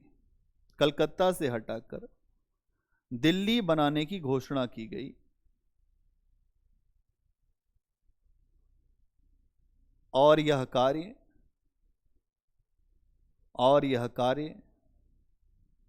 1912 में पूरा हुआ। और यह कार्य 1912 में पूरा हुआ। ठीक है, मतलब जो राजधानी का पूरा, अगर आपसे पूछा जाए कि इसका क्रियान्वयन कब हुआ तो 1912, निर्णय 1911। ठीक, हाँ, उसी ने चेंज करेगा, लॉर्ड हार्डिंग सेकेंड। और एक घटना और हुई थी यहां पर, इसके काफिले के ऊपर जो बमबाजी भी हुई थी दिल्ली में, चांदनी चौक में। ठीक है, तो यहां पर यह भी संकेत है कि अब भारत के लोग बहुत ज्यादा ये सब सुनने को तैयार नहीं, इसीलिए धीरे धीरे ना आजादी की बात उठने ही लगी। अंग्रेज पहले हमारा जो है वो ब्रेन वॉश करते थे, तुमको सभ्य बनाने के लिए आए हैं, जानते हो, हमको जो सपना आया था, आज हम सोए थे, हमें सपना आया कि भारत जाओ, क्या करना है, वो असभ्य है उनको सभ्य बनाओ, गॉड ने कहा है। गॉड ने यही कहा है, असभ्यों को सभ्य बनाना है। इसको कहते हैं व्हाइट बर्डन थ्योरी, श्वेत व्यक्ति का भार। गोरे लोगों का भार है कि वो काले लोगों को अच्छा बना दे, नहीं तुम अच्छे तो कभी बन नहीं पाओगे। तुम्हारा देश जो है वो सपेरों का देश है, आदिवासियों का देश। यहां है क्या? हर चीज तो तुमने उधार कर ले रखा है। अच्छा, थोड़े समय यही बात आप हर दिन यही बात सुनेंगे तो आपको भी हो जाएगा विश्वास कि हाँ ठीक ही कह रहा है ये। यही हुआ यहां। सबसे पहले अंग्रेजों ने आपकी संस्कृति को आपको इतना नीचे करके दिखाया कि आपको ये विश्वास हो गया कि वास्तव में हमारी संस्कृति बहुत कमजोर है, हम लोग कमजोर किस्म के लोग हैं। इसीलिए आपने जो भी यहां के वर्ग शिक्षित हुए, उन्होंने उनकी चीजों को एडॉप्ट कर लिया, उनकी चीजों को ग्रहण कर लिया। वो देखने में तो भारतीय थे लेकिन अंदर से अंग्रेज थे। भारत की समस्या मुख्य यही थी कि लोग तो भारतीय थे लेकिन उनकी सोच अंग्रेजियत वाली थी। ऐसा कोई देश नहीं है जहां उसकी अपनी भाषा हाशिए पर हो, लेकिन भारत में ऐसा है। यहां अपनी ही भाषा हाशिए पर है। क्यों? क्योंकि आप एक किसी देश के, खास देश विशेष की जो गुलाम रहे हो लगभग 200 साल। उसके कारण आपकी सोच ही ऐसी बन गई है कि नहीं, हमें उस चीज को ही स्वीकार करना है। आप ऐसे करके देखो कि अगर भारत का पूरे विश्व में आधार होता या भारत ने बहुत सारे देशों की विजय की होती तो आज विश्व में हिंदी राजभाषा होती कि नहीं होती? ऐसे सोच के बताओ। लेकिन ऐसा नहीं हुआ। अंग्रेजों ने दुनिया के 50 राष्ट्रों को अपने अधिकार में रखा था, इसीलिए राष्ट्रमंडल बना है।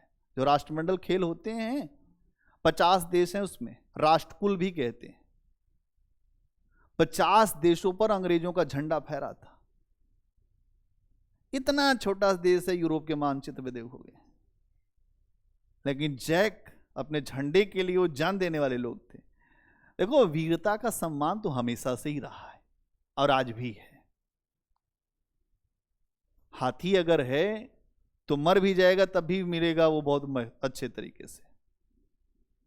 अंग्रेज बोलते थे हमारा सूर्य कभी अस्त नहीं होगा, हम सूर्य के समान हैं, हम जहां निकलते हैं तो सूर्य के समान। अंग्रेजों को अपने ऊपर बहुत अभिमान भी था, इसीलिए वो देश पर शासन कर पाए। रूरल क्लास थे, भारत में रूल कर रहे थे। दुनिया में जितने लोग भी भारत में आए, लेकिन अंग्रेज एक अलग चरित्र के थे। क्या था चरित्र उनका? अंग्रेज यहां पर जीवन भर अंग्रेज ही बने रहे, मतलब विदेशी ही बने रहे। इसके पहले भी हमारे देश में बहुत आए थे। शक आए थे, कुषाण आए थे, यवन आए थे, बहुत सारे लोग आए थे। फिर मुसलमान आए, सब भारत के हो गए। कि कुछ बात है कि हस्ती मिटती नहीं हमारी। यहां पर हर आदमी मिल गया, घोल बन गया सबका। अंग्रेज घोल नहीं बने, इसीलिए वो 200 साल रहे। वो अपनी कॉलोनी अलग बनाकर रहते थे, अलग तरीके से रहते थे, अपना कल्चर अलग तरीके से उन्होंने भारत में रखा। हर जगह जहां वो रहते थे उस इलाके को सिविल लाइन कहते थे कि यहां पर नागरिक रहते हैं और तुम लोग सिविल नहीं हो, अच्छे नागरिक तुम है ही नहीं। नागरिक में तुम्हारी एकदम नीचे की सोच, छोटे आदमी हो तुम। फिर वहां पे एक बोर्ड भी लगवा देते थे जो बड़े बड़े अक्षरों से, dogs are Indian not allowed for civil line. भारतीयों की स्थिति जो है वो बहुत नीचे थी, जानवरों से भी नीचे थी। भारतीय लोगों को सूबेदार से ऊपर का पद नहीं मिलता था सेना में। आगे चल के ये भी जो विद्रोह का कारण बनेगा। 1857 में तो बना, 1946 में आकर नौसेना विद्रोह हुआ, नौसैनिक विद्रोह। वहां पर भी यही मुद्दा उठा, कपड़े, वर्दी, बराबरी का वेतन, ये सारी चीजें। और जब हम इस तरीके से चीजों को सोचते हैं तब हमको यह समझ में आता है नहीं, वास्तव में समस्या कहां है। और जब हम समस्या के मूल्य को देखते हैं तब हमें समझ में आता है कि वास्तव में हम क्या ऐसा करें कि अपने देश को सही रास्ते पर ले जाए। आप देश की आजादी की लड़ाई को ऐसे ही पढ़ते हैं इतिहास के रूप में। ये इतिहास नहीं, ये जीता जागता आपका सच है जो चल रहा है। बड़ा संघर्ष करके देश आजाद हुआ है। अगर आप महसूस कर लेंगे तो फिर इतिहास आपको अच्छे से समझ में आ जाएगा, और आप महसूस नहीं करेंगे तो फिर वैसे ही समझ में आएगा। जब तक हम संवेदना से किसी विषय को जोड़कर नहीं पढ़ते हैं, वो विषय आपको मरा हुआ लगेगा, इसमें कोई बात ही नहीं है। लेकिन जब आप ये सोच लोगे कि आपके ही पूर्वज थे जिन लोगों ने देश के लिए संघर्ष किया, जान की बाजी लगा दी, बहुत सारे लोग मारे गए, फिर आप आजाद हुए, तो यहां ये स्थिति बनी। अगर हम बात करें तो इसी समय एक और घटना घटित हो रही थी। 1914 में एक विश्व युद्ध खड़ा हुआ जिसे पहला विश्व युद्ध कहते हैं, जो 1918 तक चला। इस पहले विश्व युद्ध में अगर आप देखेंगे तो दो वर्ग थे, दो शक्तियों के केंद्र थे जहां पर संघर्ष की परिस्थितियां उत्पन्न हुई। एक वर्ग था जिसमें था ब्रिटेन, फ्रांस, इटली और रूस। अगर आप देखेंगे तो ये वर्ग था, और आगे चलकर इसी वर्ग में जापान भी जुड़ गया। मतलब दो शक्तियां हमेशा लड़ती हैं। कभी भी लड़ाई होगी तो एक आदमी नहीं लड़ सकता, दो आदमी चाहिए लड़ाई लड़ने के लिए। अगर युद्ध होगा तो युद्ध के लिए भी दो देश कम से कम चाहिए, ज्यादा हो जाए तो अच्छा ही है। तो यहां पर बहुत ज्यादा देश हो गए। इसीलिए विश्व युद्ध क्यों कहते हैं? क्योंकि ये टोटल वॉर है, समग्रता से लड़ा जाता है। युद्ध का मतलब होता है दो राष्ट्र लड़ जाएं। विश्व युद्ध का मतलब एक से अधिक राष्ट्र जब संघर्ष करते हैं तो उसको कहते हैं विश्व युद्ध। युद्ध क्यों होता है? कोल्ड वॉर दूसरी चीज है। कोल्ड वॉर हमारे नसों में होता है, अभी मैं बताऊंगा, जो दिमाग में लड़ा जाता है। इसीलिए लोग कहते हैं जब भी हस्बैंड वाइफ की लड़ाई होती कहते हैं कोल्ड वॉर चल रहा है। क्या हाथापाई वहां नहीं होती, लेकिन हाथापाई से ज्यादा की स्थितियां बन जाती हैं। लगता है कि अब कुछ हो ही जाएगा, लेकिन होता नहीं है अंततोगत्वा, क्योंकि लड़की को भी डर है कि इस समय मामला बड़ा गंभीर है, लड़कियां बड़ी हो गई सशक्त, तो उसको कहते हैं कोल्ड वॉर। समझ गए?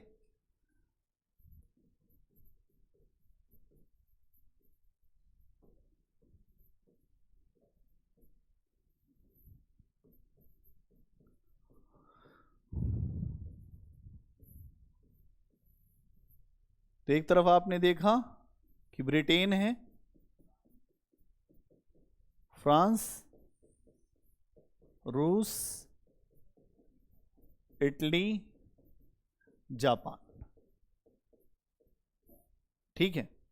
अगर आप देखते हो तो युद्ध कोई क्यों होता है, इसके लिए दो आधार होते हैं। पहला आधार होता है राष्ट्रीय हित, और दूसरा आधार होता है राष्ट्रीय सुरक्षा।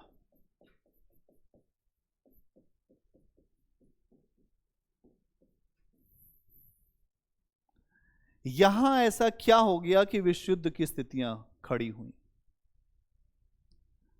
स्थितियों के पीछे अगर हम जाएं तो यूरोप में एक चीज चल रही थी जिसको कहते हैं उग्र राष्ट्रवाद। दूसरी चीज चल रही थी सैन्यवाद। तीसरी चीज चल रही थी आर्थिक होड़। चौथी चीज चल रही थी अधिक से अधिक साम्राज्य को प्राप्त करना।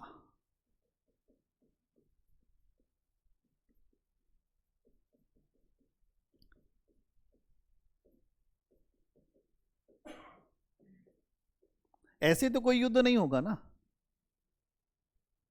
उग्र राष्ट्रवाद क्या होता है? जब आप ये कहते हैं कि हमारे राष्ट्र की सीमाओं को कोई छू नहीं सकता तो वो तो ठीक है, लेकिन जब आप ये कहते हैं कि हमारा राष्ट्र ही केवल बचेगा, बाकी किसी भी राष्ट्र की सीमा नहीं रहनी चाहिए, तो उसको कहते हैं उग्र राष्ट्रवाद। जैसा चीन करता है, वो कहता है कि हमें याद आया है आज कि हमारा 9 डॉटेड लाइन का सिद्धांत था। ये सब ये जो फिलीपींस, मलेशिया और सब कुछ हमारा रहा है, तुम्हें पता है? ये सारे के सारे ऐसे देश हैं जो वियतनाम, फिलीपींस, अगल बगल के जो छोटे छोटे देश हैं, उन सबको समझाता है कि जिस इलाके पे तुम बैठे हो एक देश बना के, सब अपना हमारा था। इसीलिए वो सबको कहता है कि आज के समय में आप देखोगे तो चीन का 14 देशों से सीमा विवाद चल रहा है। यहां आदमी एक आदमी से नहीं लड़ पा रहा है, ये 14 देशों से एक साथ संघर्ष कर रहे हैं, फिर भी सक्षम है। सक्षम व्यक्ति को कोई दोष लगता नहीं। हथियार भी इनके पास बहुत अच्छा है, सेना भी बहुत बड़ी है।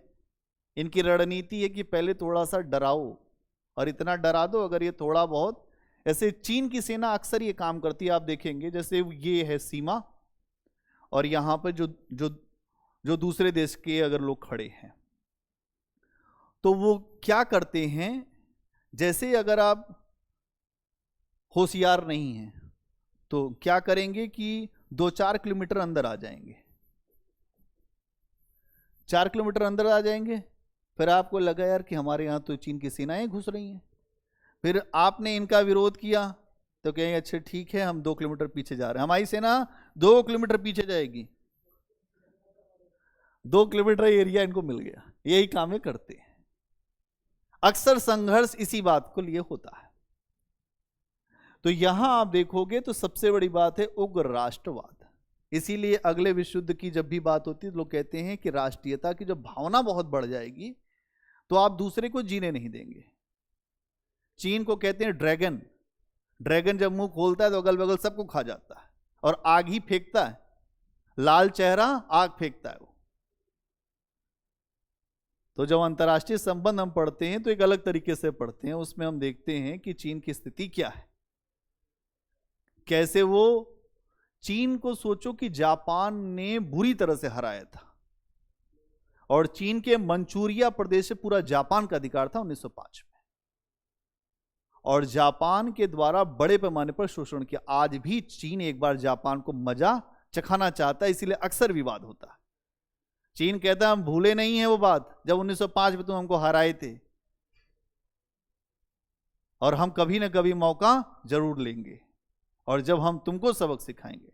लेकिन जापान क्यों बच जाता है? क्योंकि जापान और अमेरिका का एक ऐसी जो रक्षा संधि है, जापान के ऊपर सबसे बड़ी बात आप जानते हैं, दूसरे महायुद्ध में जो परमाणु बम से हमला किया गया, उस हमले के बाद जापान की सेनाएं भंग कर दी गई, और जब जापान की सेनाएं भंग कर दी गई तो अमेरिका ने एक तरफा ये कहा कि आज से जापान की सुरक्षा की जिम्मेदारी संयुक्त राज्य अमेरिका की है। अगर जापान के ऊपर हमला होगा तो हमला अमेरिका के ऊपर हमला माना जाएगा, इसलिए विश्व की शक्तियां सावधान हो जाएं, ब्रह्मास्त्र हमारे पास है। अगर जापान के ऊपर किसी ने आंख भी उठाई, केवल हम हैं जो हमने हमला, तो भाई हमारे द्वारा हमला हो गया, परमाणु बम का प्रयोग हो गया, लेकिन अब हम ऐसा नहीं होने देंगे। तो आज जो है जापान के पास अमेरिका की शक्ति है। आज जापान दुनिया का विकसित देश है, लेकिन वो हथियार और होड़बंदी से बहुत दूर रहता है। तो ये बात आपको समझ में आ गई इतनी। इसके अलावा और क्या है इसमें? सैन्यवाद। यूरोप के अधिकतर देशों में आप देखेंगे तो हर व्यक्ति सेना में भर्ती हो रहा है, अनिवार्य सैन्य सेवा है, सबको सेना में जाना है। और जब सभी लोग सेना में जाएंगे तो एक बात आएगी विस्तार की। भाई आप लोग बहुत ज्यादा ट्रेंड हो जाएं, हथियार आपको आ जाए चलाने, तो आप कहेंगे हथियार का इस्तेमाल कहां करेंगे हम? इसीलिए तो अनिवार्य सैन्य सेवा के बाद यह खतरा पैदा हुआ कि पहले राष्ट्र आपस में लड़ते हैं, फिर अपनी आकांक्षाओं को पूरा करते हैं। अभी अग्निवीर योजना के ऊपर यही आरोप है कि अगर आपने 4 साल के बाद उनको बाहर किया, अगर वो नाराज हो गए तो कहीं ऐसा ना हो जाए कि यहीं पे जो गोलीबारी शुरू हो जाए। उम्मीद यही है। तो यहां पर इस बात को समझना पड़ेगा कि सैन्यवाद का आधार, फिर आर्थिक होड़, पैसा, सारा खेल पैसे का है।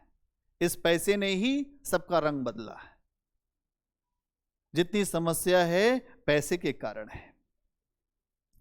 यहां आप देखेंगे कि ये ऐसा माहौल होता है कि जिसके कारण धीरे धीरे राष्ट्र अपने आप को बहुत ज्यादा आर्थिक आधार पर मजबूत करने के लिए पूरे विश्व में ऐसे स्थानों की खोज करते जहां वो अपना अधिकार कर सके।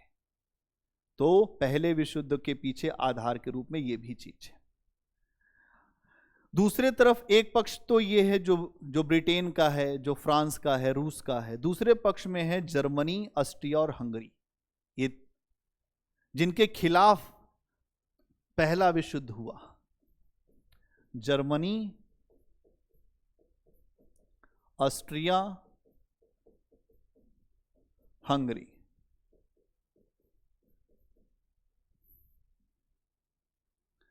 अब ये विश्व युद्ध जब हुआ शुरू तो ब्रिटेन उसमें एंगेज हो गया, एंगेजमेंट बढ़ गई वहां, भारत में मौका मिल गया थोड़ा। और इसी समय आप देखेंगे कि भारतीय राष्ट्रवाद, अब इसका संदर्भ भारत में कैसे देखोगे, ये तो वैश्विक घटनाक्रम में हम अभी जाएंगे तो बहुत सारी बातें बतानी और होगी, लेकिन अब भारत पर क्या असर है, मॉडर्न इंडिया अगर हम पढ़ रहे हैं तो भारत पर क्या असर है। भारत में राष्ट्रवाद बहुत तेजी से बढ़ा इस समय में। क्यों? क्योंकि भारत खुद ब्रिटेन की तरफ से इस युद्ध में शामिल हुआ था। ब्रिटेन ने हमको मोटिवेट किया कि नहीं, तुमको युद्ध में शामिल होना पड़ेगा भारत, क्योंकि हम भारत पर शासन कर रहे हैं। और जो संयोग की बात यह है कि महात्मा गांधी ने खुद प्रोत्साहित किया लोगों की आप लोग अभी ब्रिटेन की तरफ से युद्ध करो, रक्षा करो। इसीलिए महात्मा गांधी को बोअर पदक भी दिया गया था अंग्रेजों के द्वारा, और उन्हें सेना में भर्ती कराने वाला सार्जेंट तक भी कहा गया पहले विश्व युद्ध में। तो आप देखते हैं कि पहला विश्व युद्ध हुआ और इसी विश्व युद्ध के समय भारत में राष्ट्रीयता बहुत तेजी से बढ़ी। अगर आप इंडिया गेट देखते हो तो इंडिया गेट पे जितने भी सैनिकों का नाम है वो पहले विश्व युद्ध में जो शहीद हुए लोग उनके ही याद में बना है इंडिया गेट, ठीक है। और अगर आप देखें तो भारतीयों को उम्मीद थी कि जब ये विश्व युद्ध समाप्त होगा तो हमें स्वशासन मिलेगा, हमें अपना शासन संचालित करने का अधिकार मिलेगा, लेकिन ऐसा हो न सका। भारतीयों ने इसीलिए सहयोग भी किया था ब्रिटेन का कि हमें शासन चलाने का अधिकार दिया जाएगा, हम अपना स्वशासन चलाएंगे, जैसा आयरलैंड में था। आयरलैंड भी जो ब्रिटेन का ही उपनिवेश था, लेकिन आयरलैंड में अपना स्वशासन चलाने का अधिकार लोगों के पास था। तो भारत को भी यही लगा कि हमें अधिकार मिलेगा। लेकिन युद्ध के बाद अगर आप देखेंगे तो भारत की राजनीति में कोई बड़े बदलाव नहीं देखे गए। परिणाम स्वरूप भारत की स्थितियां क्या बनी? हमने स्वशासन की मांग और तेज कर दिया कि हमें अपना स्वशासन चाहिए, अपने देश का शासन चलाने का अधिकार चाहिए। और कांग्रेस में जो गरम दल था और जो नरम दल था, इन दोनों ने कहा कि भैया बहुत हो गई लड़ाई, अब होना चाहिए घर में एकता, बहुत हो गई लड़ाई। अब ये दोनों भाई, मतलब जो पिता पुत्र कह लो कि ये जो पिता पुत्र हैं, ये आपस में एक दूसरे का पैर छूकर जो गले मिले और ये आपस में इनकी सहमति हो गई। एक चीज और हुआ, जिस मुस्लिम लीग को अंग्रेजों ने भारत के राष्ट्रीय आंदोलन को कमजोर करने के लिए बनाया था, मुस्लिम लीग भी अब इसमें शामिल हो गई कि हम भी सहयोग करेंगे कांग्रेस का और देश की आज़ादी की लड़ाई को साथ लड़ेंगे। और यहाँ पर देश की आज़ादी की लड़ाई को साथ लड़ने के लिए एक समझौता हुआ जिसे लखनऊ समझौते के नाम से जानते हैं, जो 1916 में हुआ था। कब हुआ था? 1916। क्या इतनी बात समझ में आई?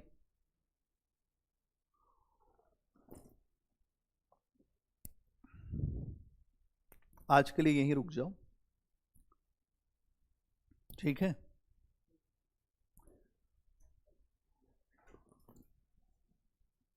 कल इसको लिखेंगे और एक काम और करेंगे, इससे जुड़े हुए जो प्रश्न आए हैं उनको भी लिखने का प्रयास करेंगे कि जो प्रश्न आते हैं मेंस में या प्री में कोई प्रश्न आया है।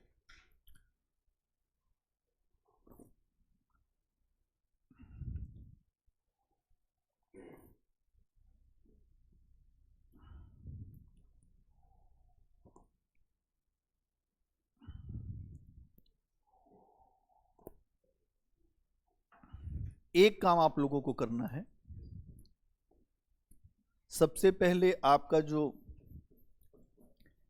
पाठ्यक्रम है वो आपके वो जबान पे होना चाहिए। दूसरी चीज, प्रीवियस ईयर के क्वेश्चन PYQ आपके पास होना चाहिए। तीसरी चीज एनसीईआरटी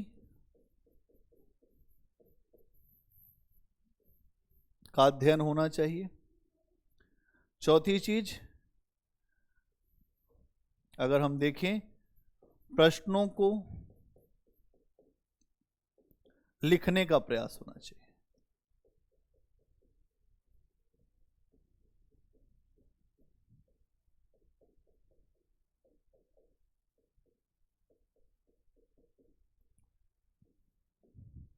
और इन सब का परिणाम है सफलता।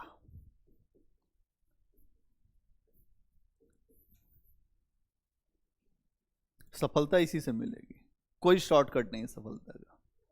कोई कहता है कोई सफलता का शॉर्टकट है तो वो आपसे झूठ बोलता है। कोई शॉर्टकट नहीं। शॉर्टकट भी उसके लिए है जिसने पूरा पढ़ा है। जिसको पूरा रास्ता पता है वही उसका शॉर्टकट भी ले सकता है। मान लीजिए कि यहां से आपको यहां जाना है, एक तो रास्ता ये है और एक रास्ता ऐसे भी है, लेकिन आपको ये रास्ता नहीं पता है तो आप इसके बारे में भी नहीं जानोगे कि इधर से भी कोई रास्ता है। शॉर्टकट उसके लिए है जिसने कुछ पढ़ा लिखा है। बड़ी बड़ी बातें बोलने से अगर आईएएस व्यक्ति बन जाता तो हर आदमी अपने आप को आईएएस ही बना देता। आईएएस बनने के लिए बोलना बंद करना पड़ेगा। अभी मौन चाहिए, बाद में बोलिएगा। लेकिन लोग क्या करते हैं, अभी बोलते हैं, बाद में मौन हो जाते हैं। भाई समाज के सामने घर से आते हैं तो शोर मचा के आते हैं। कहाँ जा रहे हैं? दिल्ली। क्या करेंगे? आईएएस देना है हल्के में। फिर क्या होता है? फिर यहाँ आते हैं, चकाचौंध है, यहाँ बहुत सारी चीजें हैं।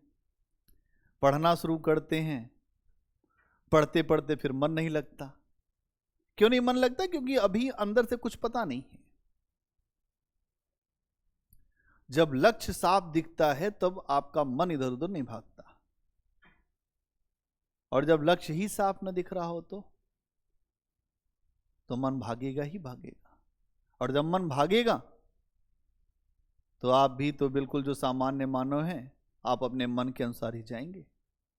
क्योंकि मन हमेशा अच्छा ही तो आपको अच्छे जगह नहीं ले जा सकता, वो दोनों ही काम करेगा। इसलिए सबसे पहले अपने आप को अपने अनुरूप बनाओ। अगर कोई अच्छी चीज करनी है तो पहले प्लेग्राउंड बनाओ खेलने के लिए। जब क्रिकेट का खेल होता है तो आप देखते होंगे कि सबसे पहले कोई पिच बनाई जाती है, तब खेलते हैं। अभी आपका पहला काम है कि आप अपने आप को पढ़ने लायक बनाएं। यही नहीं पता है लोगों को कि पढ़ने लायक क्या होता है। पढ़ने लायक मतलब अपने आप को बेहतर बनाएं, समझने लायक बनाएं, चीजों को अध्ययन में आपका मन लगे उस लायक बनाएं। जो चीज आपको अपने लक्ष्य के नजदीक ले जाए उस चीज की तरफ आगे बढ़े। जो आपको विपरीत करे उधर से हटे, तब जाकर कुछ हो पाएगा। नहीं तो समस्याएं बनी रहेंगी और फिर अनावश्यक दोष देते रहेंगे। किसी को दोष देने से नहीं है, सारी गलती हमारी है। कोई भी शिक्षक हो, कोई भी जगह हो, वो सब जगह अच्छी होती है, बस आप पढ़ने वाले हैं कि नहीं उस पर डिपेंड करता है। आप पढ़ेंगे तो रिजल्ट आपको कोई दिला देगा, आप नहीं पढ़ेंगे तो फिर हम तो ये मानते हैं कि फिर कोई कुछ नहीं कर सकता। फिर आपको गुरु गोरखनाथ भी मिल जाएंगे तब भी आप कुछ ना कर पाएंगे। ठीक है, सबसे बड़े गुरु वही माने जाते हैं, गोरखनाथ। उनको भी अगर आपको अवसर दिया जाए कि वही आपको पढ़ाएं आकर, कुछ होगा नहीं। चलो ठीक है, धन्यवाद आप लोगों को। ध्यान रखिए अपना, फिर मिलते हैं।